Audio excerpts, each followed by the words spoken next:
그 앞에서도 이제 말씀 간단하게 해주셨는데 일단 그 옥중수고 내용 자체가 굉장히 좀 어렵더라고요. 어렵고 또 이게 그 이탈리아 역사에 대한 좀 배경 역사를 좀 알아야지만 이해가 되는 것 같더라고요. 그래서 저도 이탈리아 역사에 대해서도 잘 모르고 그래서 좀 이해하는데 굉장히 힘들었고요. 그래서 저는 그냥 별도로 인터넷을 좀 뒤져서 뭐 또 그리고 안토니오 그람시 개인에 대해서도 잘 모르고 해서 제가 이제 인터넷 뒤져서 그람시에 대한 이제 생애를 간단하게 한번 정리해 봤고 그냥 인터넷에 나와 있는 내용 중심으로 그 그람시의 핵심 사상이 뭔지를 한번 좀 정리를 해 봤습니다. 그래서 그런 거 중심으로 그 오늘 발제를 할 예정입니다. 그렇게 이해해 주시면 좋을 것 같고요. 어, 예, 제가 자료 인터넷 예, 여기 자료 공유하겠습니다.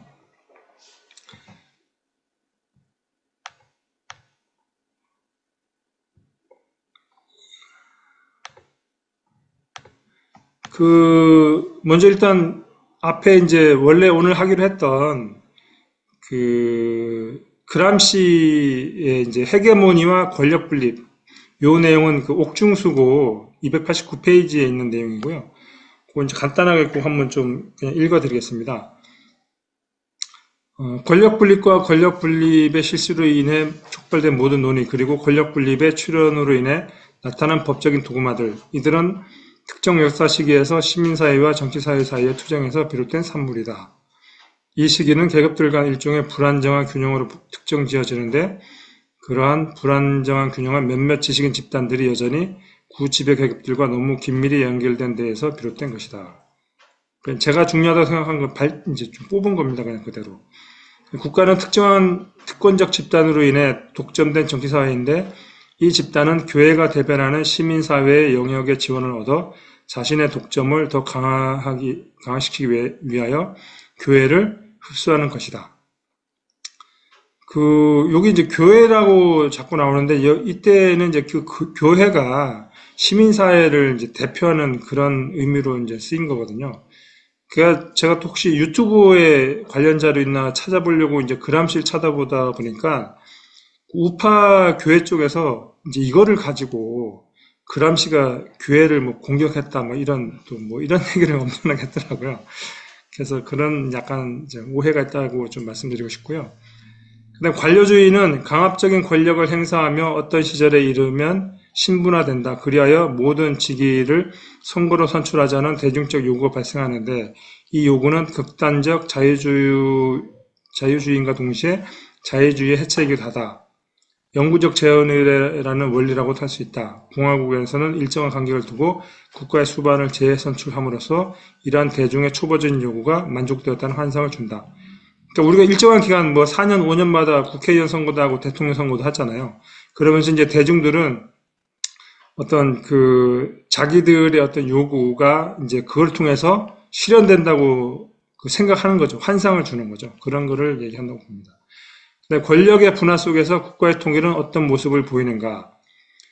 의회는 시민사회와 더 긴밀히 연결되었으며 사법권은 의회와 정부 사이에 위치하면서 성문법의 연속성을 대변한다. 정부와 대립하면서까지도 당연한 것이지만 세 가지 권력은 모두 정치적 헤게모니의 기관이다. 권력 분화라는 게 입법, 사법, 행정 3권 분립을 얘기한다고 봅니다. 그다음에 수동적 혁명의 개념이 나와 있는데 이게 제가 이 부분만은 몇 번을 봐도 잘 이해가 안 되더라고요.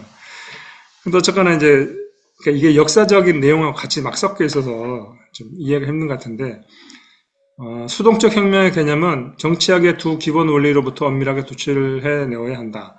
어떠한 사회 구성체도 그 내부에서 성장한 생산력이 아직도 발전할 여지가 있는 한 소멸하지 않는다. 이 사회는 그 해결을 위한 필요 조건들이 이미 배태되어 있지 않은 과제를 스스로 제기하지 않는다.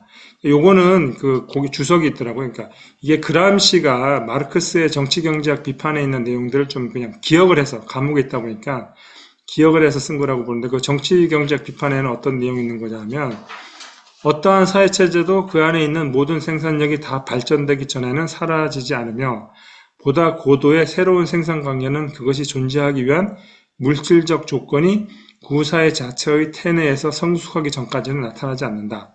그러므로 인간은 언제나 해결할 수 있는 과제만을 스스로에게 부과한다.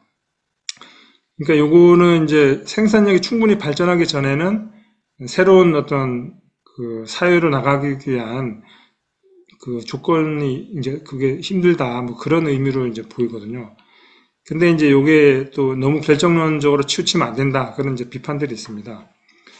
이들 원리는 상황이나 세력들의 균형을 판별할 수 있게 하는 세 가지 국면에 대한 기술과 연결시켜 보아야 한다.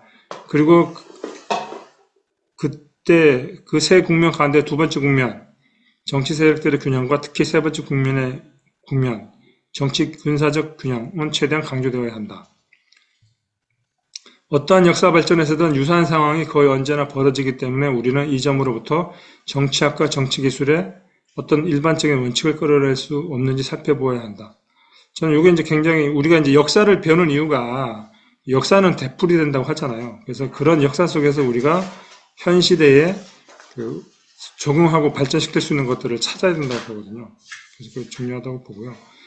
그다음 카보우르는 이제 이게 역사적인 좀 이해가 있어야 되는데 그 이탈리아의 역사 아까 말했잖아요. 그 통일 투쟁, 통일혁명, 예, 뭐 그런 이제 배경에서 나온 건데 카보우르는 마친의 역할을 비판적으로 이해하고 있던 만큼 자신의 역할에 대해서도 이해하고 있었던 반면에 마친이는 카보우르의 역할에 대한 이해가 희박하거나 없었던 결과 자신의 역할에 대한 이해도 거의 없었다는 말의 의미를 좀 더 살펴보자.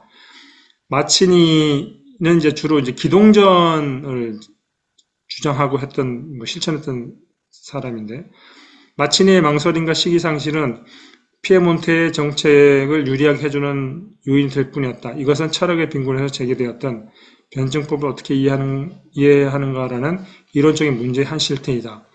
변증법 즉 대립의 양쪽은 각자가 전체가 되도록 해야 하고 자신이 지니고 있는 일체의 정치적 도덕 자원을 투쟁에 투입해야 하며 오직 그렇게 함으로써만 자신의 대립물에 대한 변증법적 지향이 가능하다는 사실, 이러한 사실을 프로동이나 마친이 모두 이해하지 못했다.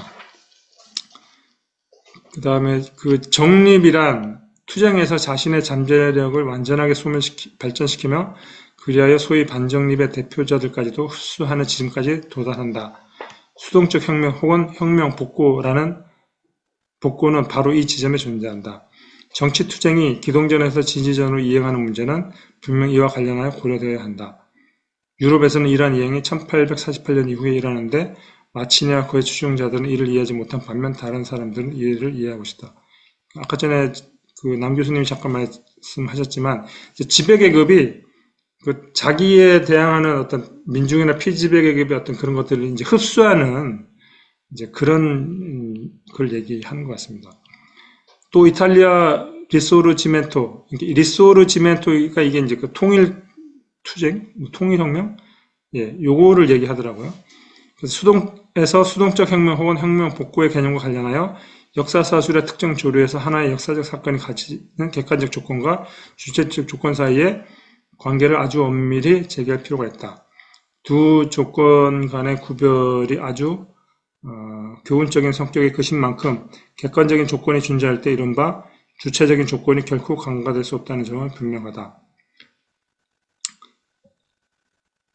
결국 논의해야 하는 것은 주체 세력의 규모와 집중 나아가 상호 갈등하는 주체 세력 간의 변증법적 관계인 것이다.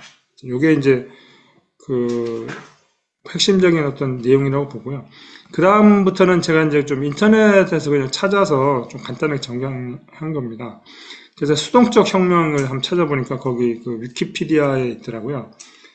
그래서 이제 잠깐 말씀드리면 그러니까 수동적 혁명은 그 당시 용어 사용 엘리트의 권력을 보존하기 위해 적대적인 집단을 파트너로 변형시켜 그들의 권력을 통합하거나 무력함으로써 국가와 경제를 점진적이지만 지속적으로 재편하는 것을 설명합니다. 그러나 근본적인 사회 모순을 극복하지는 않습니다.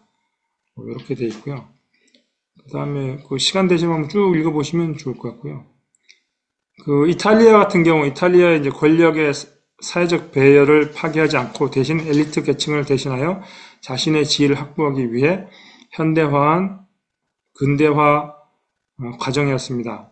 설명된 변화는 갑작스럽지 않고 수년 동안 세대가 걸릴 수 있는 느리고 점진적인 변형입니다.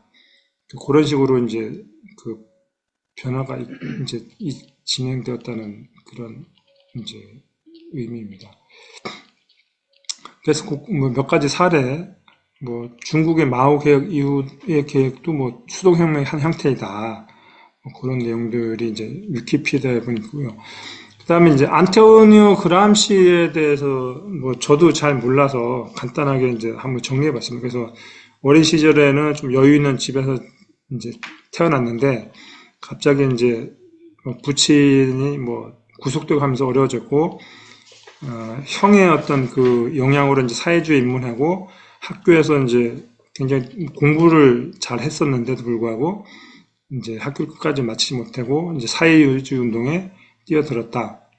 그래서 이제 이탈리아 공산당을 이제 처음에 이제 이탈리아 사회당에 가입을 했다가 나중에 이제 이탈리아 공산당을 별도로 이제 창당을 합니다. 사회당의 어떤 미온성이나 무능함 이런 것들에 이제 비판을 하면서 그 보르디가하고 같이 이제 별도로 창당을 했는데 그 파시즘의 이제 탄압 또 있었고 이탈리아 공산당이 좀 성장을 하는 그런 일도 있었는데 결국 나중에는 이제 그 무솔리니 정부에 이제 그 잡혀서 20년 4개월 5일의 형을 선고받고 살다가 이제 건강이 악화돼서 거의 죽기 직전에 이제 정부에서 풀어줘서 나오긴 했지만 곧바로 이제 죽음을 맞이한 그런 쭉 이제 과정이 있습니다.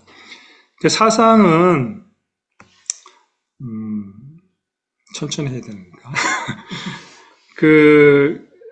이제 그람시가 이제 공책으로 이제 남긴 것이고 그 와이프의 여동생이죠. 첫째가 이제 그거를 이제 계속 이제 나르면서 그게 이제 정리가 됐다고 하더라고요. 핵심적으로 이제 여기 정리가 되어 있는데 핵심은 뭐냐면 첫 번째 자본주의 국가를 유지하는 수단으로서의 문화적 헤게모니, 두 번째 노동계급으로부터 지식인을 배출하기 위한 노동자 대중교육의 필요성들, 그 다음에 직접적으로 지배하는 정치사회, 그러니까 정찰, 군대, 법률제도 이런 것과 지도자층이 자발적 또는 비강압적으로 형성되는 시민사회, 교육이나 그런 것 등등, 그 다음에 절대적인 역사주의, 그 다음에 경제적 결정주의를 비판했고요. 그다음 철학적 유물론도 이제 비판했다고 합니다. 그래서 이제 당시에 파시즘에 대한 이제 관점이나 이제 이런 것들도 좀 여러 가지 있었고, 이제 자본주의 국가의 내구성과 안정성의 원인. 그러니까 자본주의가 발달하면은 이제 혁명적으로 나아가야 된다고 하는데 그렇지 않은 거에 대한 이제 많은 고민들을 그람시가 했습니다. 그래서 이제 그 밑줄 친 것만 제가 한번 쭉 읽어드리면, 그람시는 비결정주의적 역사관을 지향했다. 역사와 사회의 변화가 객관적으로 존재하는 법칙성에 따라 결정되는 것이 아니라 주체로서 참가하는 인간의 투쟁, 의지, 참여에 의해 결정되는 것. 그렇다고 해서 인류의 미래가 그때그때 인간 자의에 의해 결정되는 우연의 연속이라고 본 것은 아니다. 기본적인 지향은 사회주의나 그것의 필연적 승리가 보장되어 있는 것은 아니라는 것이다. 낙관주의와 비관주의에 대해 양쪽 모두를 비판한다. 인간의 어떤 그 투쟁의 의지 이런 것들이 이제 굉장히 중요한데 그렇다고 무조건적으로 또 그것만이 절대적인 것은 아니다. 이제 그런 이제 주장입니다. 그래서 이제 쭉 루카치도 얘기가 나오고요. 고전적 막스주의가 이제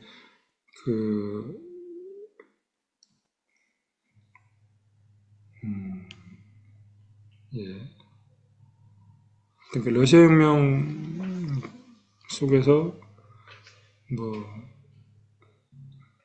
그런 얘기도 쭉 있고요. 그래서 막스는 관념보다는 물질, 상부 구조보다는 하부 구조의 중요성을 강조하면서 해겔을 전도시켰다면 그람시에는 상부 구조를 강조하고 그 자율성을 인정하고 있지만 궁극적으로는 물적 토대의 기초를 떠나서는 그러한 것이 존재할 수 없다고 보았다. 즉 절대적 자율성이 아니라 상대적 자율성을 가진다는 것이다. 그런 점에서 전통적 막스주의의 틀을 벗어난 것은 아니며 오히려 전통적 막스주의를 보완 확장했다고 할 수 있다. 그 전에 이제 좀 막스주의가 너무 이제 경제 결정론이나 이런 거에 치우친 거에 대해서 비판하면서 그런 것들이 이제 중요한 역할을 하지만 그 속에서 또 상대적인 어떤 그 상부 구조의 자율성들이 되게 중요하다. 그런 이제 주장입니다. 그래서 그람시의 주요 개념은 정치의 헤게모니, 역사적 지배블록, 시민사회와 통합국가, 유기적 지식인의 역할, 진지전과 기동전 등으로 정리할 수 있다. 그래서 이제 그 정치 또는 지배에는 이제 두 가지 측면이 있다고 보았는데요. 강제적인 측면과 그러니까 동의를 이끌어내는 측면, 이제 그런 것들이 같이 진행이 된다. 그래서 이제 그 국가라는 것이 이 두 가지 측면을 다 포괄하고 있다.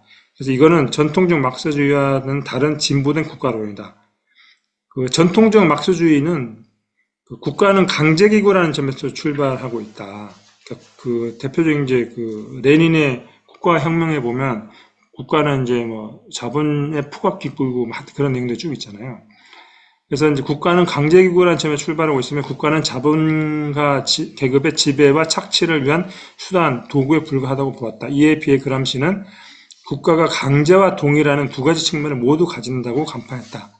국가가 지닌 기능의 복합성에 주목하게 된 것이다. 그람시는 현실주의적 정치론을 최초로 정리한 마키아벨리로부터 영향을 받은 것 같다라고 이제 되어 있습니다.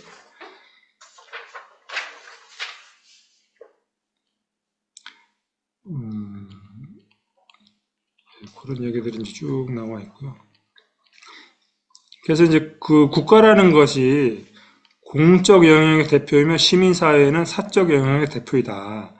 그람시는 시민사회에서 형성된 질서가 국가를 매개로 공식화된다고 보았다. 즉 시민사회가 국가의 영역을 지배한다고 본 것이다. 국가 기능이 점차 확대되면서 시민사회는 국가의 사적 네트워크가 된다. 그 시민사회를 통해 국가는 모든 의식과 조직에 침투할 통로를 확보하는 것이며 그런 속에서 국가는 통합국가일 수밖에 없다. 강제 측면을 담당하는 부분은 정치사회이고 동의를 창출하는 부분은 시민사회이다.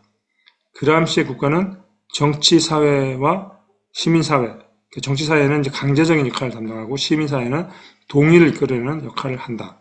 그렇게 이제 보고 있습니다. 그러면 시민사회란 무엇인가? 전통적으로 서구의 사회과학 속에는 국가와 사회라는 이분부적 개념이 받아들여지고 있었다. 시민사회는 다양한 사회 집단, 계급이 자신의 이익을 표출하고 조직화하는 영역이다. 따라서 이런 시민사회는 다양한 사적 이익을 추구하는 집단의 네트워크로 구성되어 있다. 국가는 바로 이런 시민사회 영역까지 침투, 사회 각계 가층의 동요를 창출하면서 헤게모니적 지배를 구축한다. 이런 의미에서 국가는 통합국가이다. 통합국가는 시민사회까지 포괄하면서 독재, 강제와 헤게모니, 동의를 구축해 나가는 것이다. 그렇게 설명하고 있습니다. 그 다음 두 번째 헤게모니 이론인데요. 헤게모니라는 건 이제 원래 그 러시아의 막스주의자에 의해 계급동맹 관련해 처음 사용된 개념입니다. 그래서 막스주의는 뭐 헤게모니라는 말을 엄청나게 많이 쓰잖아요. 근데 그런 헤게모니라는 개념을 이제 그람시는 약간 새롭게 해석했다는 거죠. 그래서 그 이데올로기를 매개로 기본적 집단과 추종 집단이 융합되는 것이다. 이데올로기를 매개로. 따라서 정치적 수준에서뿐만 아니라 지적, 도덕적 수준까지 통합을 이뤄내고 추종 집단의 자발적 동의와 지지까지 창출해내는 것이 헤게모니이다.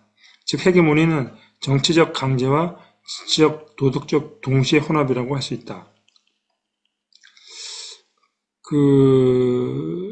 그래서 이제 기본 집단의 근본적 이익이 훼손되지 않는 범위 내에서 추종 동맹 세력의 이익을 융합해 나갈 수 있어야 진정한 헤게모니 지배가 구축될 수 있다. 따라서 헤게모니 집단이 되려면 자신의 조합주의적 이익, 좁은 의미의 계급적 이익을 포기하고 다른 집단의 이익을 포괄, 융합할 수 있는 능력이 있어야 헤게모니적 지배를 성립할 수 있다. 그런 능력이 있어야 헤게모니 계급이 될 수 있다.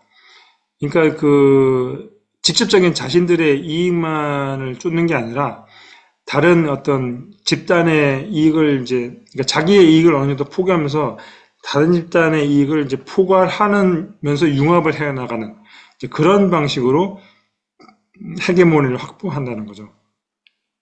아까 전에도 예를 들었지만 지금 지배계급들이 뭐 자본주의도 사회주의적인 여러 요소들 끌어안잖아요. 지금 우리나라도 같은 경우도 뭐 무상급식, 무상교육이 많이 확대되어 있는데 저는 바로 그런 것이 이런 자본가 계급이 이런 식으로 자기네 헤게모니를 확대하는 방식이 아닌가라고 생각이 됩니다.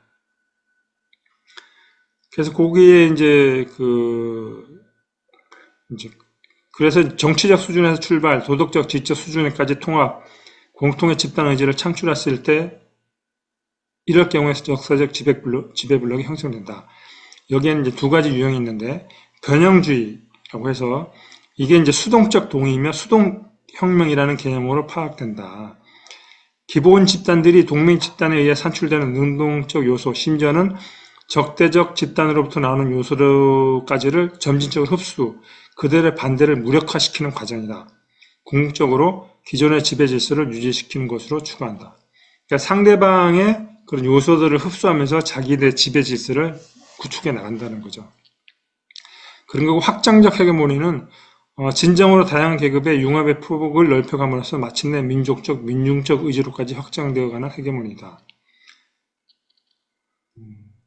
기본 집단에 대해서 그람시가 명확하게 규정하진 않았지만 계급이라는 개념은 경제적 개념이고 그 집단이라는 개념은 반드시 경제적 개념은 아니다. 기본 계급이라고 할 때 경제 과정에서 결정적 역할을 하는 계급을 들 수 있다. 부르조아와 프롤레타리아, 그걸 기본 집단이라고 할 때 사회, 정치, 문화, 이데올로기 영역에서 공통의 이익을 같은 것을 집단이라고 하기에 이것은 상부구조의 표현이다. 그 기본 집단을 통해 나타나는 헤게모니는 그러므로 상부구조에 해당하는 것이다. 토대에서 형성되는 질서와 상부구조에서 형성되는 질서를 어떻게 집중시키느냐의 문제를 그람시는 애매하게 남겨두었다. 그러니까 좀 명확하지 않은 것들이 많다는 거죠. 말씀하신 것처럼. 그래서 어쨌거나 그 그람시도 기본 계급만이, 결국 기본 계급만이 기본 집단으로서 헤게모니를 창출할 수 있다고 주장함으로써 그람시를 막스주의라고 취급하는 것이다. 그러니까 그람시도 막스주의를 계속 발전시켰다고 보는 것이죠. 그래서 그 다음에 그 부르주아 지배 질서는 밑줄 친 건데요. 강제기구로서 국가기구를 붕괴시킨다고 해도 강구한 시민사회를 바탕으로 한 부분이 남아있는 한 부르주아 지배 질서는 무너지지 않는다. 러시아의 경우 혁명적 세력이 강제기구인 국가를 파괴 점령한 것이다. 러시아에서는 기동전이 가능하다. 그러나 서구 사회의 경우 핵심에는 국가기구로서 국가가 있지만 그 주변에는 시민사회로서 참호가 둘러싸고 있다. 그러므로 기동전으로 당당하게 뚫고 들어갈 수 없기에 하나하나 참호를 점령해 나가야 한다. 이것은 기동전이 아닌 진지전으로서 장구한 시간이 필요하다. 러시아 볼셰비키 혁명 전략이 왜 서구 사회에 적합하지 않은지를 설명한 것이다. 진지전에 대해서 얘기가 쭉 나와 있는 겁니다. 이제 세 번째 유기적 지식인이 이제 그람시의 내용 중에 많이 나오는 건데요. 그래서 그람시는 이제 지식인을 크게 두 가지로 구분한다. 전통적 지식인과 유기적 지식인입니다. 그래서 이제 지식인이란 이제 그 인간의 의식, 관념, 사상 등의 상부구조 영역을 담당하는 집단인데 기본적으로 다 계급적 배경을 가지고 있습니다. 그리고 근데 이제 그 중에서 그 지배계급, 그러니까 자신들이 속한 계급이 가진 집단 의지를 결집, 확산시키는 특수한 성격의 집단이고 이것이 바로 유기적 지식인이다. 그런 유기적 지식인은 이제 전통적 지식인으로부터 출발한다. 뭐 그런 내용이 있고요. 그래서 이제 부르주아적 세계관에 대항해 정한 이데올로기를 만들어내고 그것대로의 헤게모니 질서를 만들어내는 것이 중요하다.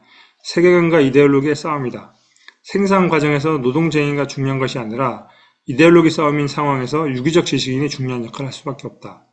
그러니까 그 발달한 자본주의 사회에서는 그 시민사회가 이제 그런 참호 역할을 하고 그런 시민사회에서 이제 어떤 그 이데올로기 싸움들이 굉장히 중요하다.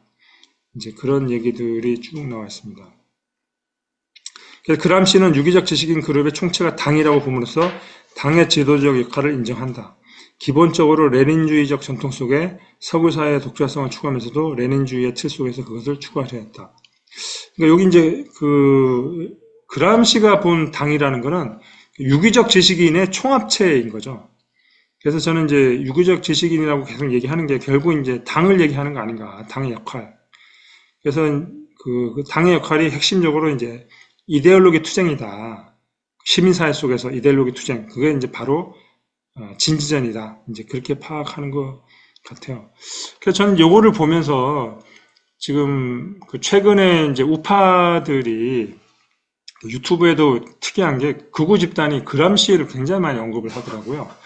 그러면서 막 그 진지전 얘기를 막 굉장히 하는데 제가 이번에 느낀 게 뭐냐면 얘들이 그람시를 보고 배운다. 그래서 그 막 대표적인 게 요즘에 막 유튜브 엄청나게 열심히 하잖아요, 우파들이. 그리고 그거 엄청나게 퍼날르거든요.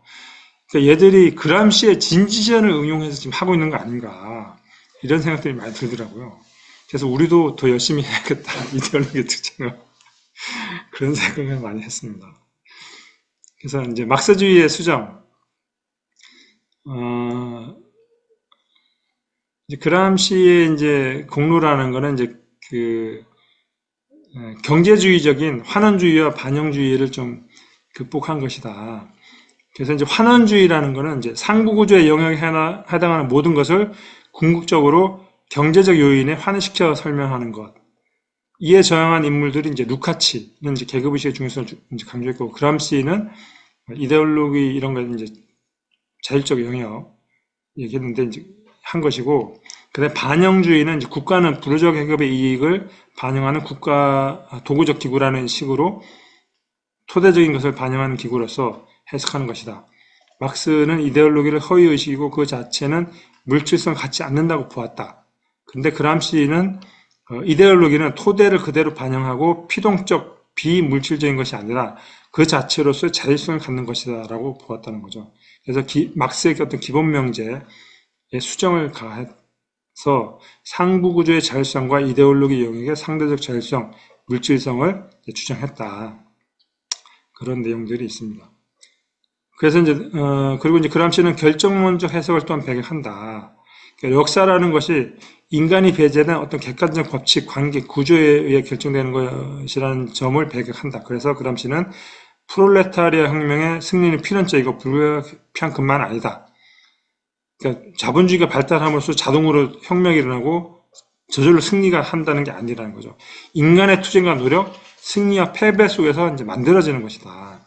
그래서 그람시는 막스주의자이기에 자본주의 몰락과 프롤레타리아 승리를 부인하고 있지는 않지만 자본주의의 강고성과 노동자 계급의 패배를 바라보면서 상당 기간의 노력을 통해서만 사회주의 질서가 이루어질 수 있다라고 이제 생각했다는 것입니다.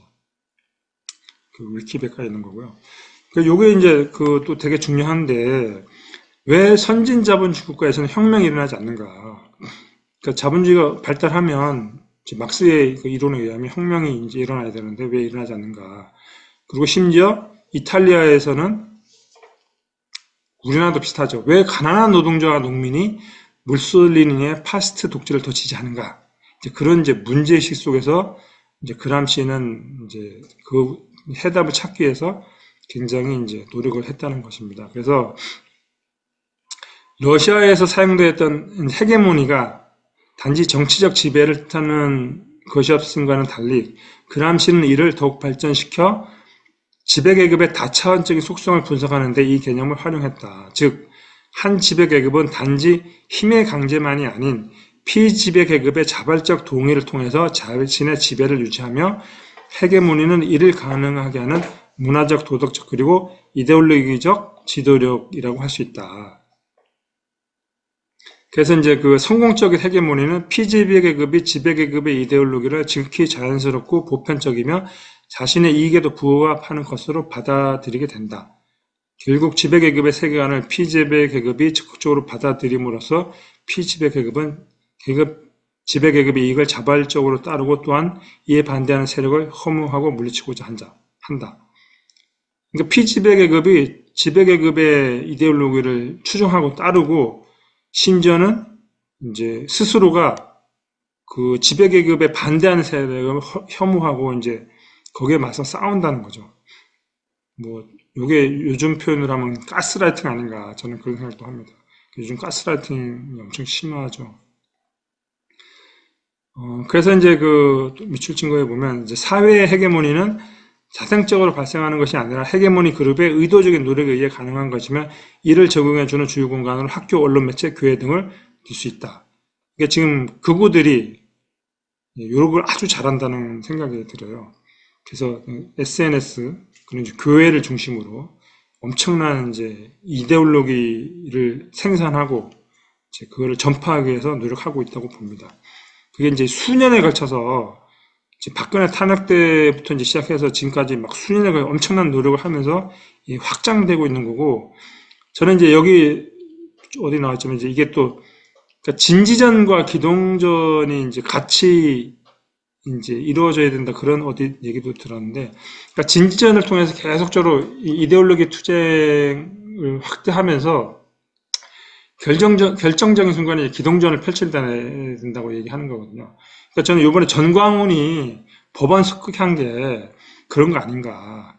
그러니까 얘들이 계속 SNS를 통해서 이데올로기 투쟁을 광범위하게 확산해서 엄청난 대중적 지지를 얻었잖아요.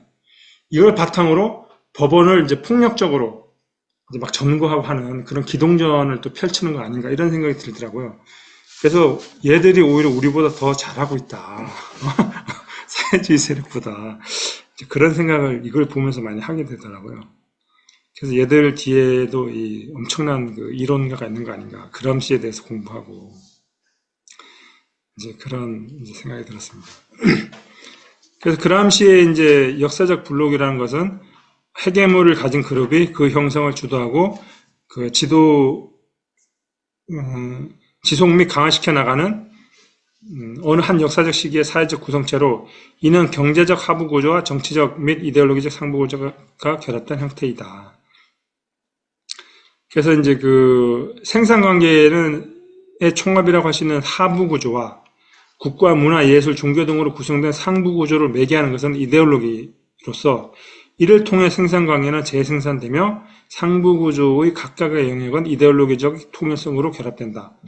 그래서 이제 파시즘이라는 것이 이데올로기적으로는 이제 이데올로기는 경제 운영 방식으로 조합주의를 택하고 일에 필요한 생산 관계를 재생산하는 역할을 하면서 동시에 일당 독재를 특징으로 하는 국가 형태를 정당화하고 문화, 예술, 종교 등은 이를 강화하는 역할을 수행했다. 그러니까 파시즘이 조합주의를 이제 택하면서 동시에 일당 독재를 합리화하고 강화하는 문화, 예술, 종교 등으로 이데올로기적으로 이제 그 정당화하는 그런 걸 했다는 이제 의미입니다.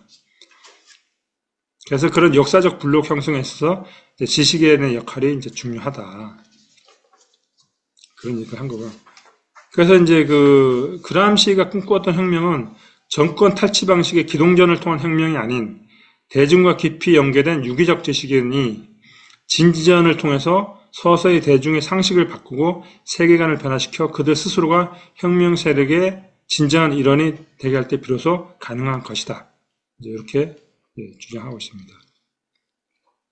그래서 이제 앞의 내용하고 이제 또 약간 중복되는 건데요. 그래서 다시 한번 또 찾아보니까 이제 내용들이 있더라고요. 그러니까 헤게모니라는 개념은 이제 그 이전에도 이제 있었던 개념이다. 근데 이제 막스와 달리 이제 그람시는 이제 막스의 그 개념에 약간의 이제 수정을 했다. 이제 그런 내용이 쭉 나오고요. 그러니까 상대적인 자율성을 인정했다. 그 다음에 상대적 자율성이라는 것은 여기 보시면 이제 그람시가 이제 헤게모니 개념을 바탕으로 이데올로기의 본질과 그 기능에 대해 독창적인 논의를 펼친 핵심은 첫째, 상부 구조의 상대적인 자율성에 대한 인정과 둘째, 지배 이데올로기는 헤게몬을 통해 경제적 차원과 비경제적 차원에서 균형을 통해 발현된다는 데 있다. 그래서 이제 그람시는 이제 이데올로기가 생산되고 확산되는 상부 구조의 차원을 시민사회라고 불렀다. 그래서 그 시민사회는 한 사회 집단의 정치적 사회적 헤게모니가 행사되는 사적 조직의 총체를 구성한다. 상부 구조의 정치, 법과 같은 여러 요소는 종교, 교육, 대중매체, 대중문화, 스포츠, 레저 등과 같은 문화 내에서 이데올로기적 헤게모니를 행사하려고 경쟁한다. 그래서 이제 그와 같은 그람시 헤게모니로는 자본주의 사회에서 이데올로기를 형성하는 핵심 부분이 있고 국가가 아니라 시민사회이다. 그래서 국가적 이데올로기 작업이 도전받기도 하고 자발적 동의를 동원해 내기도 하는 과정에 주목하고 있다. 그런 거고요. 합의와 동의.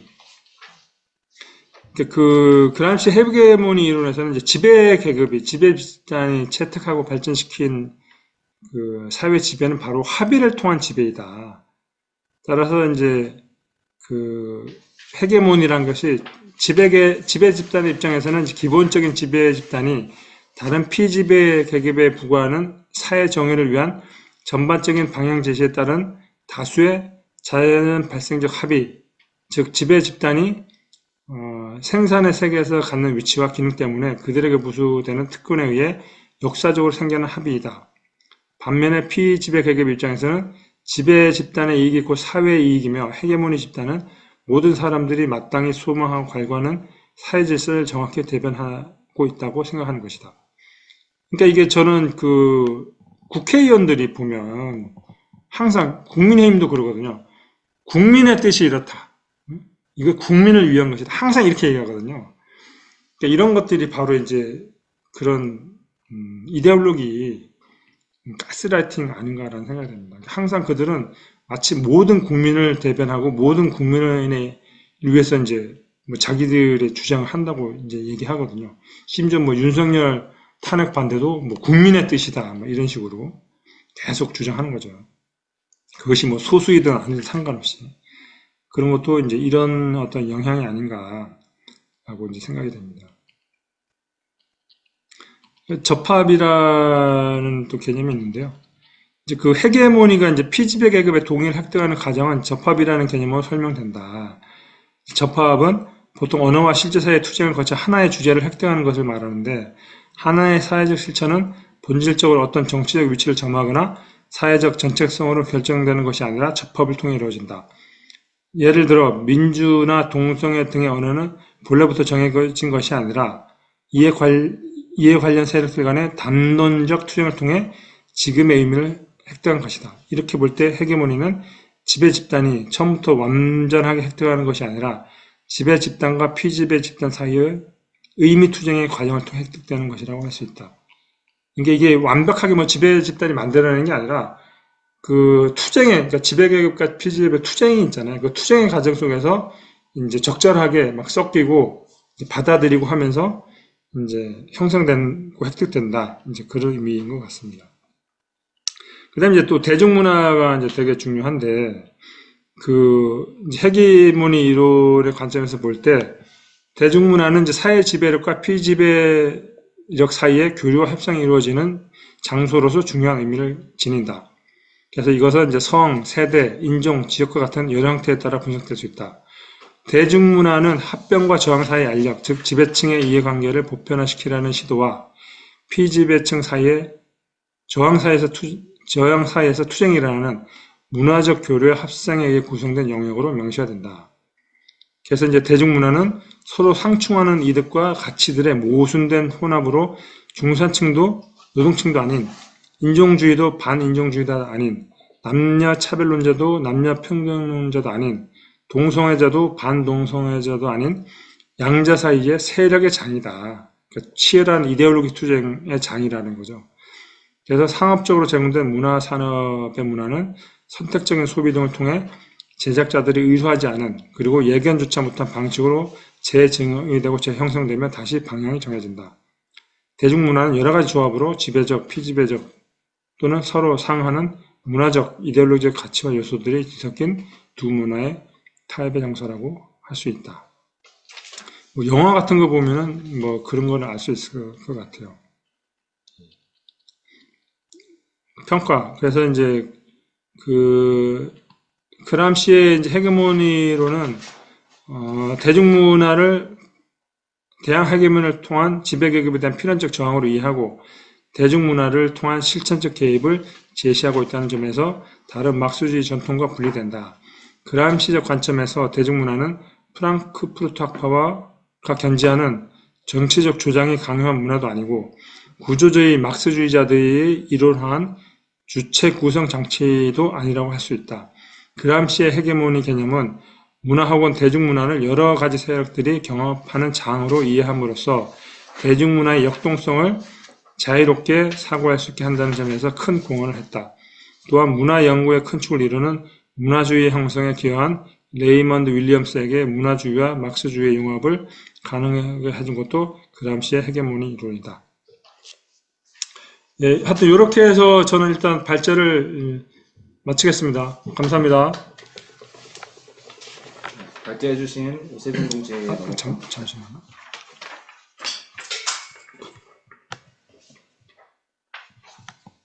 예, 예. 네, 발제해주신 오세종 동지 너무 감사드리고요.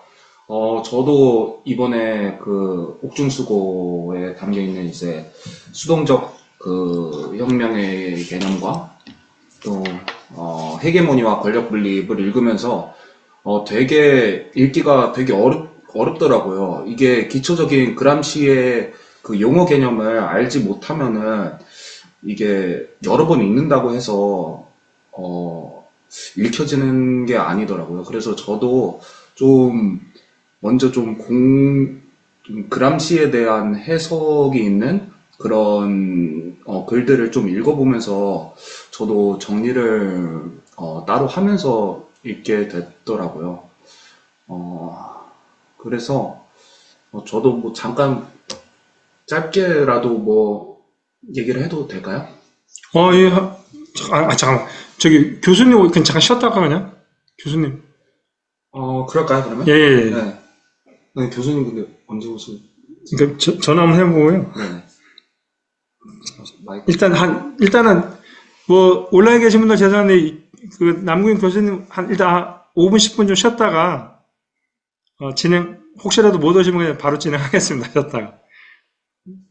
예, 잠시만 쉬겠습니다.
온라인에 계신 분 좀 들리시나요? 혹시 송영희 동지 말씀 가능하세요? 예, 잘 들립니다. 감사합니다. 이거 꺼진 것 같아요, 이거. 아니. 이거 깜빡깜빡거리면 나오는 거죠. 파란불이에요. 그러면은, 다시 이제 재개하도록 하겠습니다. 아직 그 남보현 선생님께서 도착은 못 하셨는데, 일단은, 먼저 진행하도록 하겠습니다. 이 수동적 혁명의 개념, 우선 이 글은, 그람시가 이탈리아의 역사 과정 중에서 리소르지멘토는 이제 그 19세기 이제 이탈리아가 이제 분단되어 있을 때, 이런 이탈리아를 이제 하나의 국가로 이제 통일시키려는 그런 통일 운동을 가리키는 용어로 이제 그 하나의 이제 통일된 국가로 재탄생시키는 과정을 의미하는데, 그런 리세르지멘토를 이제 분석하면서 거기서 이제 수동적 혁명의 개념이 어떤 것인지를 이제 밝히는 그런 글이었는데요. 우선 근데 이제 수동적 혁명의 개념 이 글에서 정확히 수동적 혁명이 어떤 거다라는 그런 설명 자체는 없더라고요. 그래가지고 다른 이제 그람시의 저서를 통해서 유추해 볼 수밖에 없는데, 그렇게 해서 제가 이제 좀 정리해 놓은 게 있는데, 일단 그거를 먼저 말씀드리도록 하겠습니다. 이제 수동적 혁명은 그람시가 역사적 변화를 분석하는 데 사용한 개념으로, 이제 기존에 이제 지배계급이 사회적 경제적 위기를 극복하기 위해서 지배계급이 이제 주도했었던 그런 변화를 얘기하고요. 이러한 그런 지배계급이 주도한 이런 혁명은 이제 민중들의 이제 급진적 혁명을 피하기 위해서 점진적으로 이제 개혁하는 그런 모습을 보였었습니다. 그러면서 이제 하위 계급의 요구들을 이제 하나둘씩 이제 받아들여주면서 체제 내로 그런 하위 계급들을 흡수하는 그런 과정을 거치고, 이렇게 해서 이제 사회적 긴장을 완화시키면서 기존 권력 구조를 유지하는 형태로 이렇게 나아갔었습니다. 아까 말씀드렸다시피 이제 그거를 이제 리소르지멘토와의 관계에 대해서 이제 앞부분에서 설명을 해주고 있습니다. 리소르지멘토도 어떻게 보면 이제 수동적 혁명의 그런 전형 사례로 그람시는 분석을 했었는데, 리소르지멘토의 특징은 이제 이탈리아 통일이 주로 이제 지배계급 부르주아제에 의해 주도됨을 통해서 수동적 혁명의 특징 중에 하나인 지배계급이 주도하는 혁명과 유사하고, 또 대중적 참여와 급진적 사회 변혁이 아닌 상층부의 협상과 타협을 통해서 이루어짐을 통해서 그런 수동혁명적 그런 특징을 잘 보여주고 있습니다. 그럼에도 그 농민과 이제 노동자 계급의 요구는 충분히 반영되지 않았고, 통일 후에도 지역이랑 이제 계급 간의 불평등이 지속되어 가지고 그람시는 이런 수동적 혁명을 좀 되게 비판하는 그런 요지의 글들을 많이 이제 설명을 했었습니다. 이러한 그 리소르지멘토에 대해서 이제 설명을 하면서 그 그람시는 그 리소르지멘토 과정 중에서 이제 그 굉장히 그 주축으로 역할을 했었던 그 두 인물을 비교하면서 그 수동적 혁명의 그 개념들이 이렇게 점차 이제 점진시켜 나가는데요. 그 중에 한 명이 이제 카보우르고, 그리고 나머지 한 명이 이제 마친입니다. 이제 카보우르 같은 경우에는 그 수동적 혁명의 이제 대표적 인물로 보고 있고, 마치니 같은 경우에는 이제 대중적 혁명의 상징으로 이렇게 보고 있었습니다. 카보우르를 이제 수동적 혁명의 대표적 인물로 본 이유 중에 하나는 카보우르 또한 이제 상층부 주도의 이제 통일을 원했었습니다. 지배계급의 이제 이익을 중심으로, 뭐 부르지아지나 뭐 귀족의 이익을 중심으로 통일을 추구했었고, 대중적 혁명이랑 급진적 변화를 피하고 외교적 협상이랑 타협을 통해서 통일을 이루려고 했었습니다. 또 이제 사회적 경제적 개혁을 통해서 체제를 또 안정화시켰고, 이는 이제 수동적 혁명의 특징과 비슷하죠. 또 그러한 기존 권력 구조를 이제 변화시킨 것이 아니라 기존 권력 구조를 유지하면서 통일을 달성했었습니다.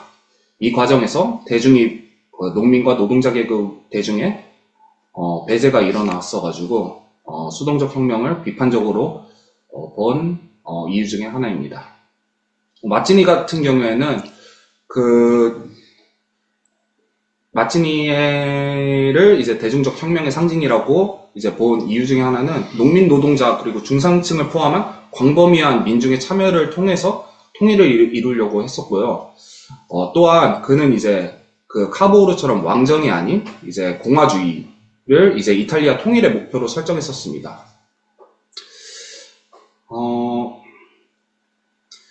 그래서 요약해보자면은 카보우르 같은 경우에는 지배계급의 이익을 중심으로 점진적 개혁을 추구했었고 대중적 혁명을 배제하고 외교적 협상을 통해서 통일을 달성했습니다. 결국 통일을 달성한 건 카보우르였었고 마치니는 민중의 참여와 혁명을 통해 통일을 이루려고 했지만 현실 정치에서 그렇게 실질적인 성과를 거두지를 못했습니다.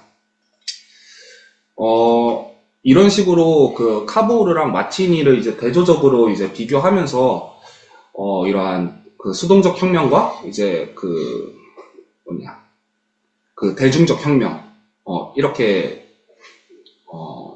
비교를 하면서 그람시는 또 기동전과 진지전을 그 각각 이제 카보우르랑 마치니에 이제 대입하면서 비교를 하더라고요. 그 그람시의 글들 중에서는 이렇게 그 대조적인 두 개념을 계속 이렇게 배치시키면서 비교를 해나가면서 개념을 이렇게 점진시켜 나가는 방식을 많이 채택하고 있더라고요.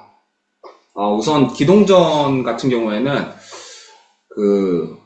이제 대중혁명, 그러니까 능동적 혁명이랑 관련이 되게 깊은 개념 중에 하나입니다. 이는 이제 마치니가 채택했었던 그런 전술 방식이었는데 기동전의 주요 특징은 이제 적과의 이제 직접적인 대결을 통해서 승리를 추구하려는 것, 또한 그런 단기적으로 결정적인 결과를 내는데 초점을 맞추고 있습니다.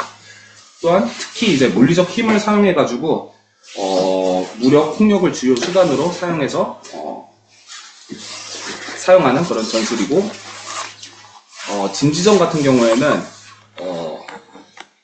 기동전보다는 약간 좀 간접적으로 이제 적의 이데올로기적, 문화적 지배를 약화시키는 데 초점을 맞추고 있고, 또한 그 기동전과는 다르게 단기적이라기보다는 좀 장기적인 전략으로 특히 헤게모니의 중요성을 강조하는 게 진지전의 특징이라고 봅니다. 그래서 저는 약간 이런 식으로 좀 정리를 해봤고요. 그리고 이제 헤게모니와 권력 분리. 여기에서는 특히 그 시민사회와 정치사회의 구분을 특징적으로 해가지고 개념을 이제 발전시켜 나가는데요.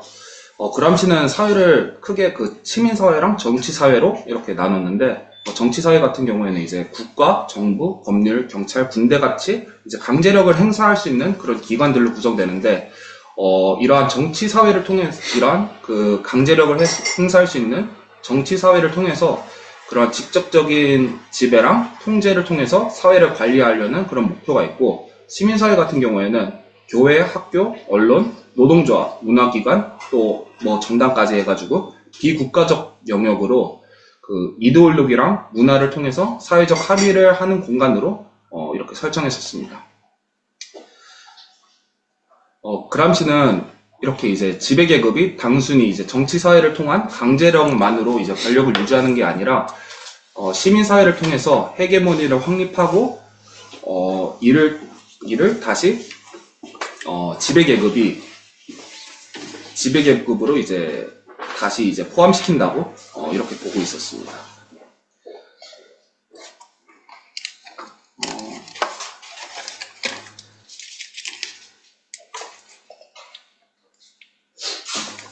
그래서 그람시는 혁명이 단순히 이제 국가 권력을 탈취하는 것만으로 충분하지 않다고 보았었고, 그래서 이제 시민사회에서 헤게모니를 장악하는 것이 혁명의 성공에 필수적이라고 주장하는 글들도 이제 살펴보았었습니다.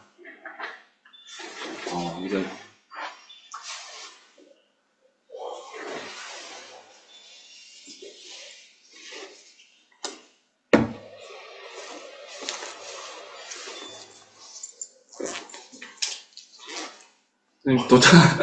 선생님이, 남구 선생님이 이제 도착하셔가지고, 계속 이제 진행을 하겠는데. 추가 발표하시군요. 네. 네. 그래서 혹시, 책을 읽다가, 그람시의 저서를 읽다가, 궁금했었던, 그런 것들이나 아니면은 토론하고 싶은 주제가 있었던 분들은 혹시 말씀을 해주시면은 너무 감사하겠습니다.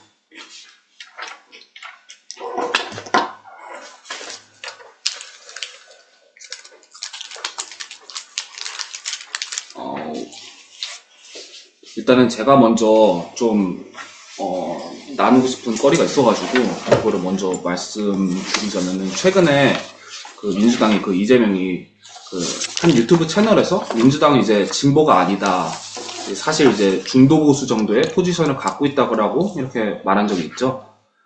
지금까지 민주당 역사에서는 본인들이 이렇게 직접적으로 중도 보수를 표명한 적이 없었다고 저는 기억하고 있거든요.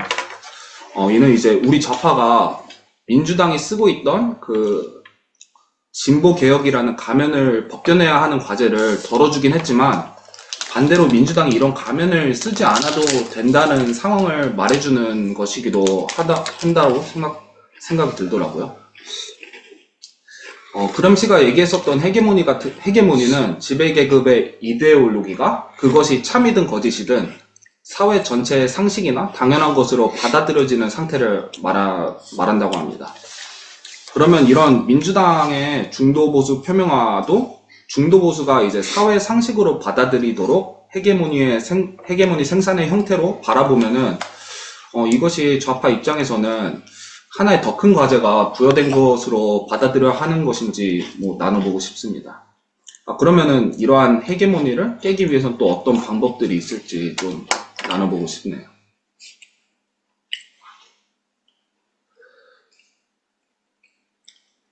그럼 우선은 이러한 민주당의 중도보수 표명화가 그런 중도보수가 이제 하나의 사회 상식으로 받아들이도록 헤게모니를 생산하려는 그런 형태로 봐야 되는 걸까요? 저는 일단 약간 그런 식으로 생각을 하고 있거든요.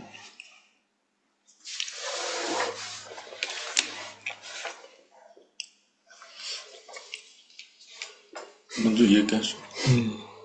아니, 이재명 발언 같은 경우는 저는 그냥 중도 보수를 포용하기 위해서 자기 이제 대권을 준비해야 되는데, 지금 이제 소위 말하는 이제 중도 보수층 지지까지 완전히 끌어안기 위해서 제스처라기보다 이제 원래 중도 보수 그런 것도 있는데, 그런 걸 끌어안겠다는 이제 의지의 표명 아닌가, 그런 생각이 들고요. 저는 이제 민주당보다 이제 아까 전에 제가 중간중간 얘기했지만, 지금 극우의 어떤 지금 확산들, 이런 것들을 저는 최근에 좀 많이 고민했거든요. 극우가 왜 이렇게까지 확산되는가, 좀 많은 고민을 했는데, 제가 이번에 이제 하여튼 유튜브를 찾다 보니까 그런 생각이 많이 들었어요. 그러니까 이 극우들이 엄청난 진지전을 하고 있다. 진짜 보수의 이데올로기를 확산시키기 위해서 SNS를 활용하고 적극 퍼나르려고 하면서 이제 엄청난 진지전을 하고 있다는 생각을 많이 했고, 그래서 우리도 좀 그런 걸 열심히 좀 해야 되지 않는가. 우리의 사회주의 사상들을 알리기 위한 SNS라든지 이제 그런 온라인 활동들을 그런 좀 적극적으로 해야 되지 않는가 그런 생각이 많이 들더라고요. 그러니까 또 대표적인 전 댓글도 그런 것 같아요. 그 댓글이 지금 계속 문제가 나오고 있는데 그거는 그 댓글 부대까지 만들어서 막 엄청난 그런 걸 하잖아요. 근데 우리들은 좀 전통적으로 뭐 저도 솔직히 좀 그런데 뭐 이렇게 해서 댓글 좀 달아주세요 잘 안 하거든요. 뭐 이런 거 해서 뭐 하나 이런 생각 좀 들기도 하고 이제 그런 생각이 드는데 오히려 우리도 이제 그런 것들을 적극적으로 이제 해야 되지 않는가 그런 생각이 좀 많이 들었어요. 하여튼 저는 그렇습니다.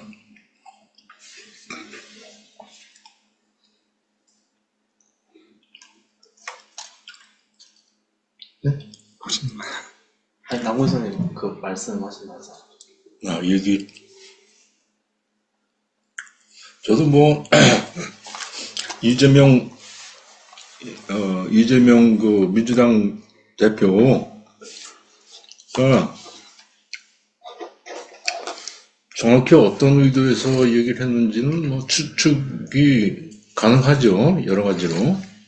지금 정세가 그렇고 그러니까 중도파를 껴안아야지 살 수 있겠다라는 판단도 했을 거고. 근데 저는 뭐 농담 삼아 얘기하자면 최근에 제가 몇 군데 글을 쓰면서 지금은 우리나라의 계급 정치 지형을 볼 때는 삼분지계가 맞다라고 얘기를 한 적이 있어요. 그래서 삼분지계는 이제 삼국지에서 제가 분명히 얘기한 건데 위초곡으로 나눠야지 자기들 살 길이 있다. 근데 저는 이제 계급 지형으로 볼 때 부르주아지가 있고 노동자 계급이 있고 민주당 쪽에서 이 노동까지 다 껴안고 있는 것처럼 공격을 당하고 있으나 우리는 이제 노동 내부에서 볼 때는 노동의 일부를 껴안고 있을 뿐이지, 예, 가장 최근에도 한국노총하고는 연계를 했으나 민주노총은 빠져 있었죠. 물론 이제 위성정당 이렇게 해가지고선 뭐 연결이 돼 있다 이렇게 볼 수도 있지만 아무튼 계급이라는 면에서 볼 때 노동자 계급을 대변하는 것은 민주당이 못 해왔었다 여태까지. 그리고 이번 최근에도 이제 노동에 대한 어떤 공격적인 발언들을 해가지고 문제가 됐고, 그게 요번만이 아니라 김대중 노무현 때도 계속 그래 왔었고, 더 멀리는 민주당이 만들어진 그 태생적인 한계, 한민당 시절부터 그래 왔었다. 4.19 때도 그랬고, 80년대에도 그랬고, 그래서 노동 쪽이 가장 약한 것이 그 노동 그 소위 그 80년대 이제 운동권이라고 불렀던 그 쪽하고 노동 쪽 이쪽이 이제 가장 약한 게 우리나라 역사적으로 볼 때 대중 항쟁에는 굉장히 그 다이내믹하게 역동적으로 치고 올라오는 힘이 항상 있어 와가지고 독재자들이 물러나고 공화국이 바뀌고 막 이런 경험을 수차례 했지만 그 바뀌고 나서의 어떤 노동자 민중의 정치적인 진출이라는 면에서는 항상 실패해왔다. 그리고 최근에 민주노동당 실험도 실패작으로 결말을 지우고 결국은 그 일부가 비례대표제 그러니까 위성정당으로 들어가는, 그것도 아주 굴욕적인 대우를 받으면서 들어가는 식으로 결말 지어진 것이 지금의 현실이다라고 보고, 노동자 민중 쪽에 계급적인 어떤 구성의 문제, 말하자면 운동하고 전복하고 하는 전복의 정치까지는 하는데, 그 새로운 정치를 구성해 나가면서 이 지금의 지형에 맞는 걸맞는 정치적인 진출은 하지 못한 것이 사실이지 않느냐. 그래서 그것을 현실로 인정하면서 그것을 극복하는 게 최대 과제이지 않은가 하는 맥락에서 지금의 정치 지형에서 3분지기에는 이 지금의 형식적인 민주주의라는 면에서도 그건 굉장히 굉장히 이 긴박하고 급하고 너무 늦은 거고 이런 거 아니냐라는 맥락 속에서 그 주장을 했었거든요. 그런데 하여튼 이재명 대표 발언 중에 중도 보수 얘기하면서 여러 가지 계산들을 했을 텐데 거기에 덧붙인 얘기가 노동이나 이쪽은 지금 진보당이라고 진보 진영이라고 일컬어지는 데가 있지 않냐. 그러면서 정의당하고 녹색당을 거론했는가? 두 당을 거론했죠. 진보당. 진보당하고 정의당. 네. 이렇게 거론을 했죠. 그래서 그쪽이 담당해야 되는 부분이 아니냐라는 얘기를 했는데 하여튼 제 생각하고 그 부분은 일치합니다. 정치적 계산, 공학적인, 정치공학적인 어떤 유불리의 문제 이런 걸 다 떠나서 기본적으로 지금 우리 사회가 이 정치적 대표성을 이런 것을 제대로 만들려면은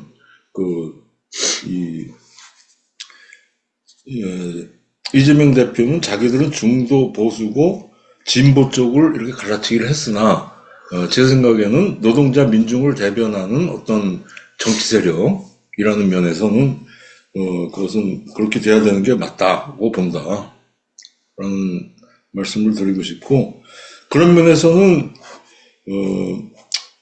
이 노동자 민중의 정치를 구성해내는 것은 우리의 몫이다. 민주당이 그걸 차려줄 이유도 없고 본인들의 기반이 다르다라고 얘기를 한 거거든요. 제가 역사적으로 그렇게 봐왔던 것을 이재명 대표가 얘기를 한 거로 저는 봅니다.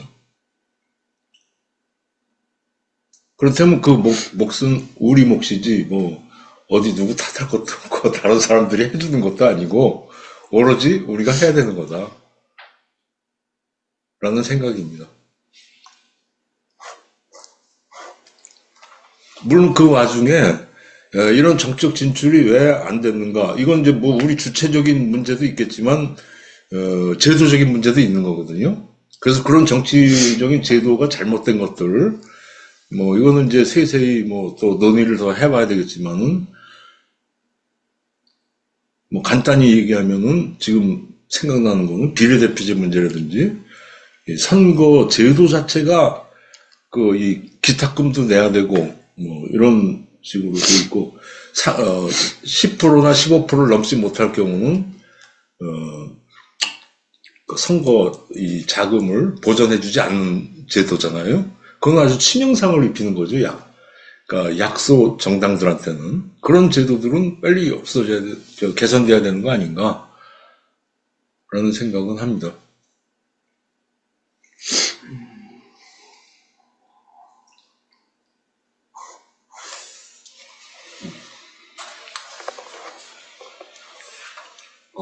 근데 저는 지금 이 민주당이 어쨌든 여태까지는 자기네들이 중도보수라는 말을 얘기는 안 했었잖아요. 안 했죠. 네. 근데 항상 대선 때 일어서는 민주당은 항상 중도 쪽이랑 어쨌든 보수 쪽 어쨌든 끌어당겨야 했었었는데 하필이면 지금 이 시점에 그거를 표명한 것이 이제 민주당이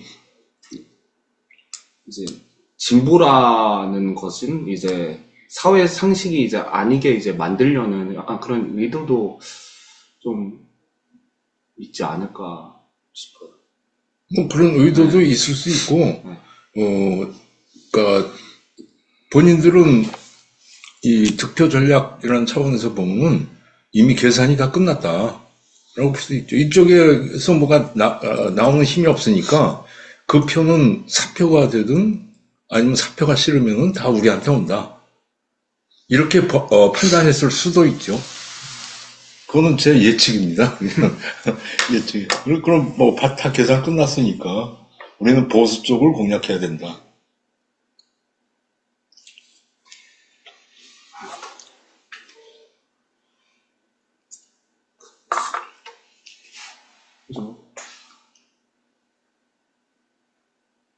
다른 주제로 뭐 더. 저 한마디. 네. 그 남고현 선생님 말씀하신 게 이제 최장집이나 박사원 같이 이제 이런 자유주의 정치학자들이 얘기하는 거하고 사실상 유사한 건데, 이제 그만큼 이제 당면한 사회주의 가제가 아니지만, 이제 노동계급 정치 대변은 이제 사회주의에 못 미치는 자유주의의 기준에서도 이제 시급할 정도로 이제 최장집이나 이런 사람들을 많이 얘기한 거다. 그냥 이 얘기입니다.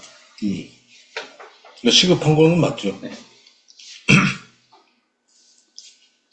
노조법 개정 문제라든지 뭐 이런 여러 가지 그 노동 관련 현안들은 계속 무시당하고, 그걸 알고 저희 국민의힘 당 쪽에서는 니들 때도 안 하지 않았냐, 이게 이제 강력한 무기가 돼 있는 거거든요. 그러니까 그때도 안 하고 지금도 안 하는 거니까, 그건 어쨌든 그거는 뭐 이 좌파 정치건 말건 간에 하여튼 기본의 문제죠. 노동시간 문제 뭐 이런 기본적으로 깔려 있는 문제들, 비정규직 문제를 포함해서.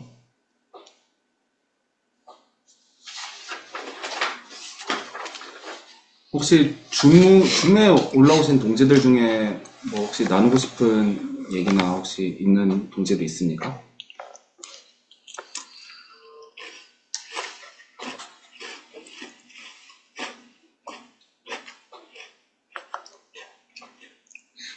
없으시면 저 질문 하나. 네.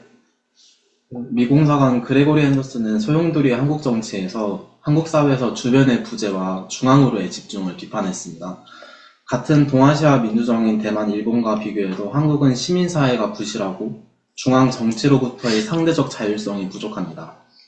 아시아적 사회의 특질이 아직도 나타나는 한국 사회에서 시민사회 구축이 사회주의 정당의 정치활동에 이득이 되는지 얘기를 하고 싶습니다. 만약 된다고 하면 노동 중심성을 답보한 사회주의 정당이 어떻게 부문운동에 마찰 없이 개입할 수 있는지 이에 대해서도 얘기를 하고 싶습니다. 노동운동과 시민운동의 관계 문제. 네.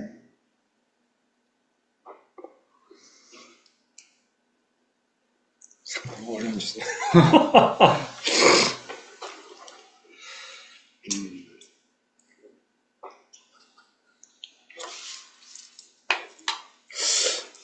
저는 뭐 지금 말씀하시니까 이번에 이제 집회 때도 이제 보면서 처음에 이제 2030 세대들이 많이 나와서 참여하고 했는데, 결국 결정적인 힘은 이제 노동운동 아닌가, 그런 생각을 오히려 더 많이 하게 되더라고요. 그러니까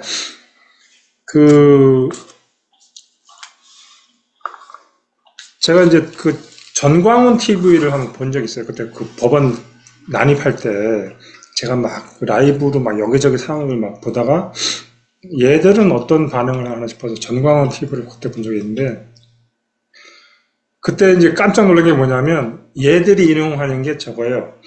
헌법 제1조 1항 2항. 대한민국은 민주공화국이다.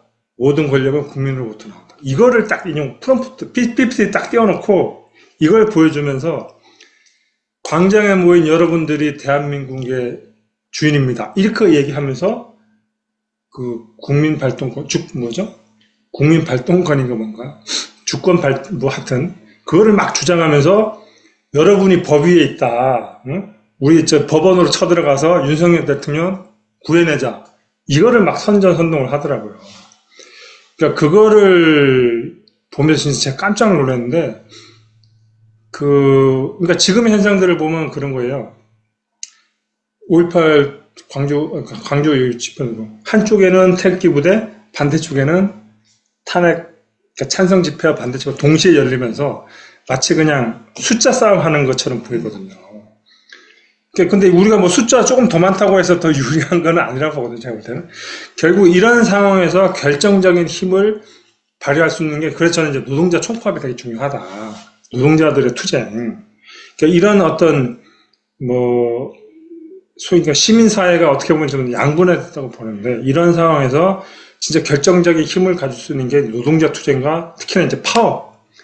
일반 시민사회에서는 그 파업이라는 게 안 되잖아요. 결국 노동자들 중심으로 공장을 멈추는 파업을 해야 되는데, 이 파업을 통해서 이제 힘을 발휘하는 이런 가 더욱더 중요한 거 아닌가. 오히려 저는 이제 그런 생각을 좀 많이 하게 됐습니다.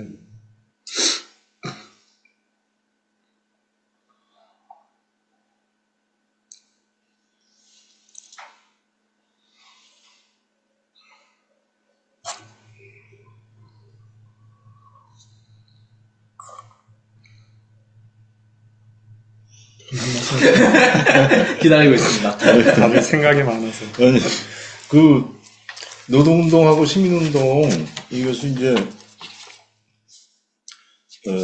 난 노동자 계급 운동이라는 관점에서 보면은 노동운동 우리가 이제 우리나라 말할 때 노동운동 이렇게 하잖아요. 근데 이제 그걸 계급운동 차원에서 본다면 그러니까 난 노동자 엄밀하게 따지면 노동자 계급 운동 이렇게 봐야 된다 용어를. 근데 그 막스주의에서 노동운동을 볼 때는 계급 모순을 철폐할 수 있는 지향할 수 있는 유일한 계급이다라고 봤기 때문에 노동자 계급 운동으로서의 노동운동을 본 거죠 말하자면. 그죠? 물론 이제 임금 인상 투쟁 이런 것도 이제 노동시간 단축 투쟁 이것도 서술했지만은 그것조차도 그냥 개별 사업장에서 임금 올리자 이런 문제가 아니라 이 전사회적인 자본주의 축적이라는 수준에서 포착한 거잖아요 이거를. 그래서 자본주의적인 착취 계급 모순을 지향하는 것. 근데 그런 관점에서 본다면 노동자 계급 운동이 어떤 면에서는 자본주의적인 어떤 이 사회의 모순을 해결하면서 이 사회에 사는 모든 인간의 보편적인 해방을 지향점으로 가지고 있다고 생각을 합니다. 일단 막스의 글을 보면 다 그런 관점에서 배치시키고 그랬잖아요, 그죠? 그래서 임금 인상만 가지고 하는 거는 황금의 족쇄를 차려는 운동이다. 아주 약간 폄하해서 족쇄를 차는데 황금의 족쇄라는 거죠. 임금은 많이 받지만. 근데 그런 관점에서 봐야 되는 것이고, 근데 이제 이게 이제 결정적으로 사실은 아까 그람시 우리나라의 그 시민운동의 초창기에 그런 식으로 인용하면서 갔다. 그리고 우리나라의 시민운동은 유럽에서 배운 거잖아요. 말하자면.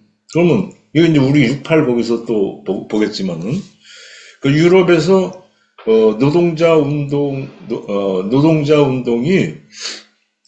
이 어떤 진보성이 아니라 완전히 반동적인 것이다라는 게 결정적으로 드러나게 된 계기가 68 지나고 나서 68 때 노동자 계급이 적극적으로 결합을 안 했잖아요. 일단 뭐 프랑스나 이태리는 아주 산발적으로 조직적으로는 결합을 안 했지만 산발적으로 결합을 했다고는 하지만 독일에서는 그것도 없었거든요.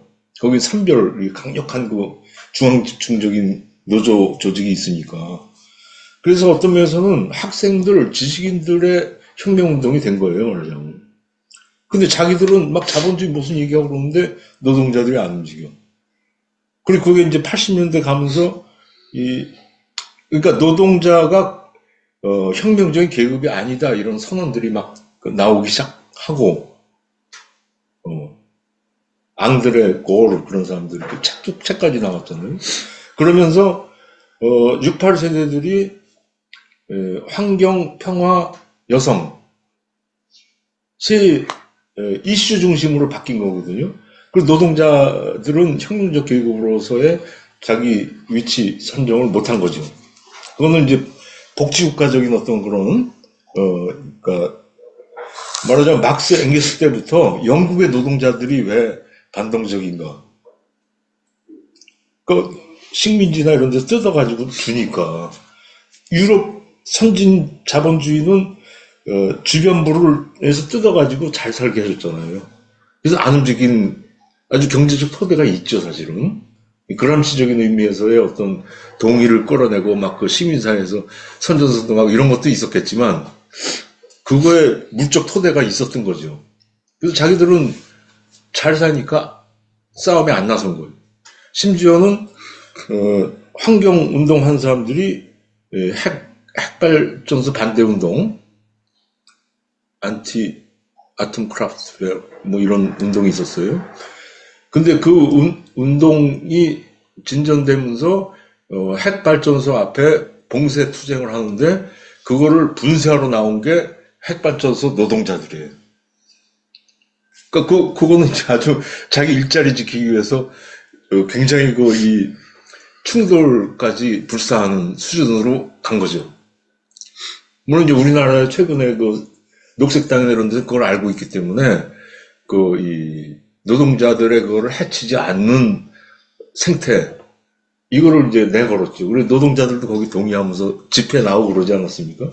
그래서 우리나라는 그런 격렬한 충돌이 없었는데 유럽에서는 있었던 거예요. 그러면서 거기에 시민운동, 시민사회에서의 시민운동하고 노동자 운동은 딱 선을 긋고 그래서 구사회운동, 신사회운동 이렇게 구분하기도 하고 노동자는 진보 세력의 대변이 아니다. 이런 데까지 갔고 그 시민운동을 우리가 이어받은 거거든요. 그 90년대 우리나라는 이제 시민운동 들어서면서 노동자 운동에 대해서 굉장히 안티를 근데 우리나라 조건이 완전히 다르다고 저는 그때도 글을 썼었어요. 서구의 노동자들은 배가 불러가지고 안 나오는데 그 당시에 80년대 말 90년대 초까지만 해도 굉장히 노동자들이 전투적으로 싸우고 있었거든요. 우리 기본 복지사회 정도가는 말할 것도 없고 기본권도 안 돼 있었으니까. 그죠? 그래서 굉장히 싸우고 있는데 거기다가 서구의 배부른 노동자들이 했을 때 공격했던 논리를 그대로 가져다가 쓴 거예요. 우리나라에서. 우리나라 시민운동하는 사람들이.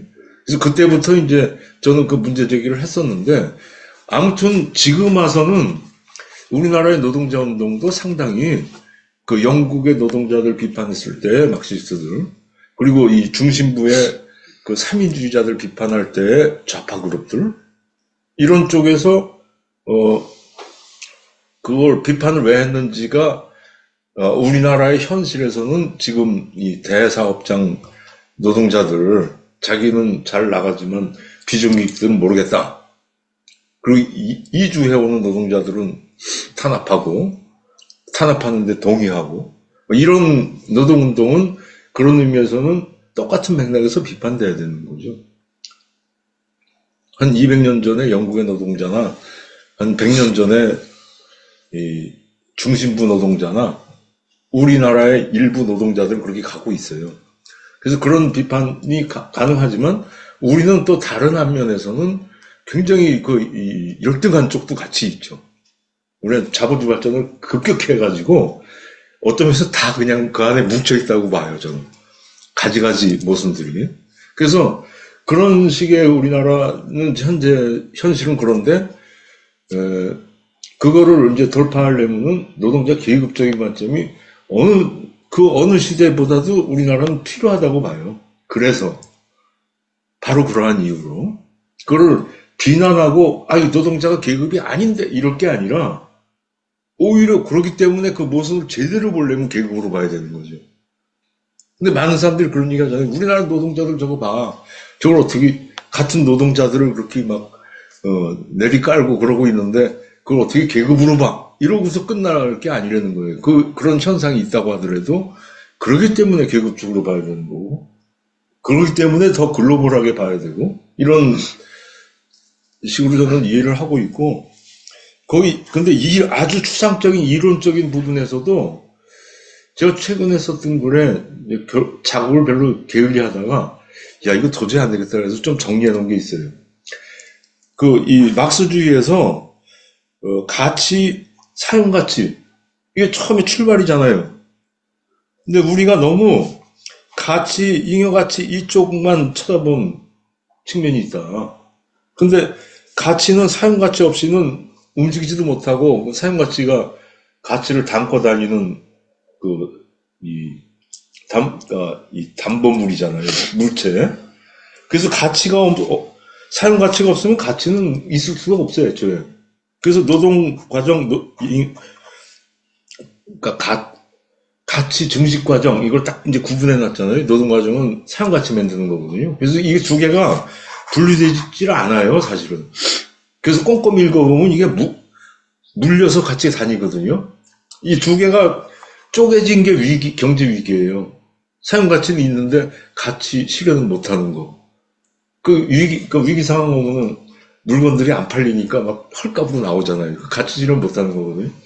그래서 이게 같이 붙어서 다니는 건데, 이 잉여가치 개념으로 보면 노동자들이 그냥 잉여가치 착취당하네. 우리는 착취당한 거를 돌려받아야지. 임금 인상. 요것만 생각하게 되죠. 근데 사용가치 term을 생각하면은 노동력이라는 것도, 노동력 상품도 재생산이 돼야 되잖아요. 어디서 돼요? 가정에서 되거든. 그죠? 사회에서 돼요, 재생산은. 공장에서 노동력 재생산과 관련된 아무런 장치가 없잖아요, 공장에는. 그냥 밖에서 재생산돼가지고 집에서 먹고 자고 뭐 쉬고 애도 양육하고. 그래서 계급이라는 관점에서 보면 재생산이 전체 사회적으로 되는 거고요. 그죠?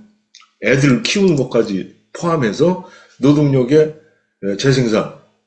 그걸 가치 텀으로 임금을 받는 거죠, 말하자면. 그 재생산 비용을. 재생산 과정 공장에서 하는 데는 없죠, 그죠? 물론 이제 일하는 동안 타가서 이런 정도는 해놓을 수 있는데, 그것도 굉장히 예외적으로, 공장이 그거 하려는 건 아니죠, 원래. 애들 키우고 이런 거 학교에서 하고 뭐 이런 거지.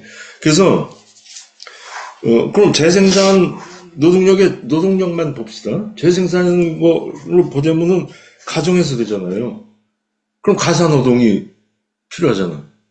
여성 문제. 바로 시야에 들어와야 돼요. 그죠? 그리고 재생산 모든 과정이, 노동 과정, 사용 가치라는 관점에서 보면은, 무슨 원료 같은 게 물건으로 오잖아요. 그럼 그거 노동을 해서 바꾸잖아. 그리고 그걸 밖에 내서 이제 가치 실현을 하는 건데, 그 노동 과정은 인간과 자연의 교류거든요. 그죠? 그래서 실제로 자본은 일본의 뒷부분에 가면, 자본주의 생산의 절대적 법칙에서 착취 이런 것도 얘기한 다음에 바로 환경 문제 나와요. 자연을까지 수탈한다는 거야, 자본가들이. 그래서 막 공기도 나빠져서 사람들이 다 병에 걸려 있고, 그 절대적 법칙 두 번째인가 그거거든요. 그러니까 그 환경이나, 말하자면 신체, 노동 대상이라는 면에서의 사용가치 측면이 빠져 있는 게 아니거든요. 우리가 너무 이 가치, 잉여가치, 경제적인 관점이라기보다는 경제학적인 관점에서 막스의 글을 읽은 측면이 있다. 저는 그렇게 보고, 이 전사회적 과정으로 보면은, 노동자 계급으로 보고, 그런 걸 이거 사용가치 텀으로도 보고, 그러면은 인간과 자연의 생태의 문제. 자, 제가 생태 문제, 여성 문제 얘기했죠? 그게 그냥 같이 묶여 있는 거예요. 노동자의 문제. 그리고 현실에서도 같이 묶여 있어요. 아까 그 자연 파괴되니까 환경이 나빠져서 노동자들이 그 질병 걸리는 비율이 높아졌다 그래가지고 무지 많은 그 통계 자료를 거기 나오거든요. 그럼 그게 자기 문제인데 지금 현실에서는 그게 묶여서 가거든요. 근데 그거를 왜 노동 중심성 그러면서 그거는 빼야 되는 것처럼 사고하게 누가 만들었을까? 근데 그거 굉장히 문제의식이 있어요. 그죠? 맞습니다. 그 문제인데, 현실에서는 다 묶여 있거든요, 우리가. 왜냐면 그게 묶여서 돌아가니까. 근데 그 노동중심성이라는 이름 하에서 왜 전사회적 과정으로서의 자본주의적 생산 과정, 이거를 포착을 못 해내고, 그거를 봐야 된다고 막스가 계속 얘기하고 있는 건데. 그래서 그런 관점에서 본다면, 이 노동운동, 시민운동의 그런 분리의 문제, 이것이 계급적 관점에서 보지 못하기 때문에 그런 거다. 그리고 또 서구의 경험만 본 거다, 그거는. 우리나라에서 그렇게 극적으로 그게 발전하지는 않았다. 그런 거고, 이론적으로 볼 때도 아주 제가 추상적인 개념부터 얘기했잖아요. 네. 이것까지 현실에서는 다 같이 묶여서 돌아다니야 되니까요. 그래서 그런 어떤, 이거를, 자본을 읽을 때도 이론적으로 이걸, 우리가 꿰뚫어 보는 능력. 물론 이제 이걸 하나만 딱 쪼개가지고 그거만 계속 사람들이 얘기하니까, 자, 그 요약본에는 그런 식으로 나와요. 그렇기 때문에 그렇게 읽으면은 이게 안 보이게 되는 거죠. 거기서 나온 얘기 아니냐. 노동요청에서 그거 공장 안으로 일단 가둬놓고 공장 안에서의 노동자 요거만 딱 보게. 그건 잘못된 관점 아닌가. 그 저는 이제 그런 것도 다 이제 이론의 문제니까. 그럼 내가 이런 얘기할 때 다른 사람은 다른 식으로 읽고서 와서 논쟁 붙어야지. 저 온라인에 하실 말씀 있는 것 같아요. 온라인 운교 화면 켜신 거 혹시 말씀하시려고 킨 거 아닌가요? 마이크 꺼져 있습니다, 마이크. 아닙니다. 그냥 듣는데 큰 겁니다. 켜진 겁니다. 예. 뭐, 아니, 간단한 소감이나 뭐 궁금한 거 없나요? 저요? 예, 아니, 지금 좋은 말씀 하셔갖고, 그, 좀 듣는데 다 못 알아들었어요. 선생님 말씀을 이제 뜨문뜨문 이제 들었는데, 저는 사실 몇 년 전부터 지역에서 활동을 하고 있는데, 그러니까 뭐 저희 잘 아시는 신해철 동지라든가 그 동지들이 그 전부터 하던 일들을 이어서 같이 이제 하고 있는데요. 사실 이제 제가 여기 지금 하고 있는 게 한 2년? 본격적으로 2, 3년 정도밖에 안 되는데 지역에서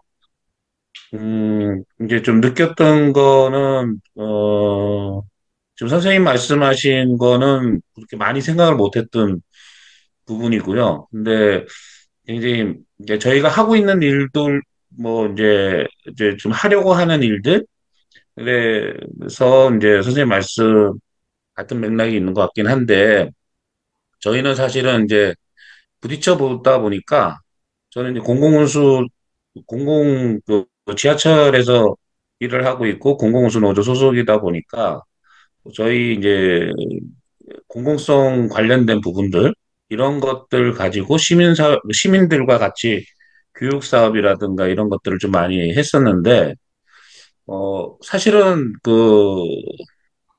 잘 모르시더라고요.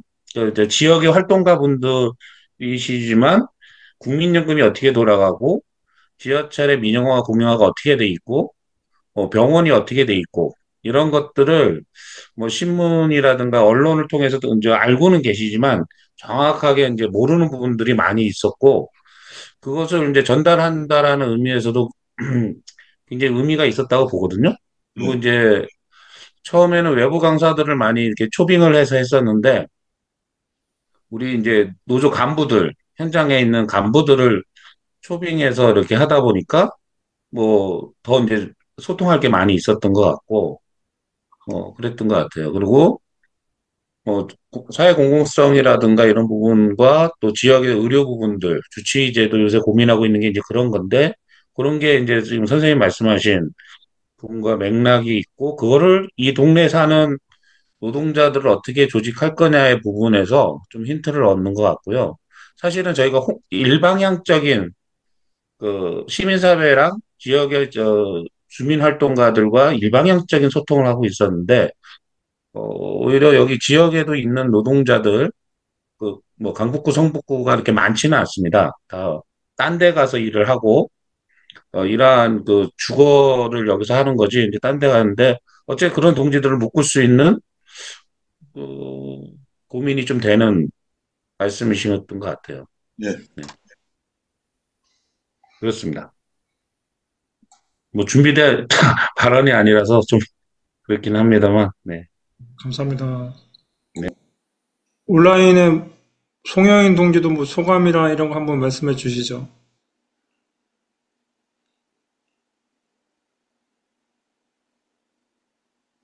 황진호 동지도 뭐 소감이나 이런 거 있으면 한번 말씀해 주세요.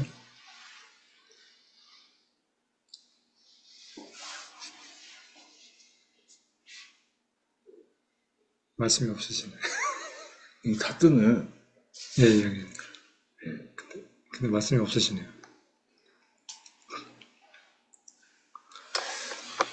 그러면은 오늘은 이쯤에서 네. 마지막으로 네. 네, 뭐 다음번에 할 거.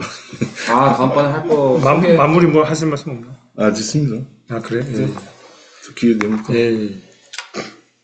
그러면 오늘 세미나는 이쯤에서 이제 마치는 걸로 하고요. 다음번 이제 세미나 어떤 주제로 할지에 대해서 잠깐 설명드리자면은 다음 강의는 이제 68혁명 관련해가지고 조지 카치아피카스가 쓴 이제 신좌파의 상상력을 이제 읽고 이제 68혁명 관련해서 이제 논의를 해볼 예정입니다. 혹시 그 발제